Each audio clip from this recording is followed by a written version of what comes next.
పాపాలు పోగొట్టుకోవడానికి రావాల్సింది పోయి ఎవరెవరో ఫోన్లు కొట్టేశారు.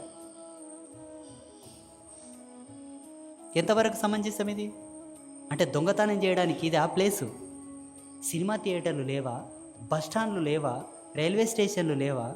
హాస్పిటళ్ళు లేవా? పబ్లిక్ ప్లేసులు చాలా ఉన్నాయి కదా దొంగతనం చేయడానికి. దేవాలయం కాడికి వచ్చి దొంగతనాలు చేస్తారా? అంటే ఇటువంటి వాళ్ళకి ఏ జన్మలో పుణ్యం వస్తుందో చెప్పండి? ఏ జన్మల వాళ్ళని అనుగ్రహించాలి చెప్పండి? ఇట్లా దొంగతనం చేసే వాళ్ళకి ఎన్ని జన్మలు ఉన్నా వాళ్ళు ఉద్ధరించబడరు. అలా దొంగతనం చేసిన వాళ్ళకు దేవుడు అనేవాడు ఉంటే వాళ్ళకు పడే శిక్ష ఏంటో తెలుసా? మనిషిగా పుట్టిస్తాడు, ఒక్కొక్క ఆర్గన్ దొంగతనం చేస్తాడు దేవుడు. ఫస్ట్ కన్ను దొంగతనం చేస్తాడు, గుడ్డోని చేస్తాడు వాడిని. తర్వాత కిడ్నీ దొంగతనం చేస్తాడు, అనుభవించాలి. తర్వాత లివర్ దొంగతనం చేస్తాడు, ఒక్కొక్క ఆర్గన్ దొంగతనం చేసి లాస్ట్ గుండె దొంగతనం చేస్తాడు, తీసుకో. దేవాలయాల కాడ దొంగతనం చేయొద్దు.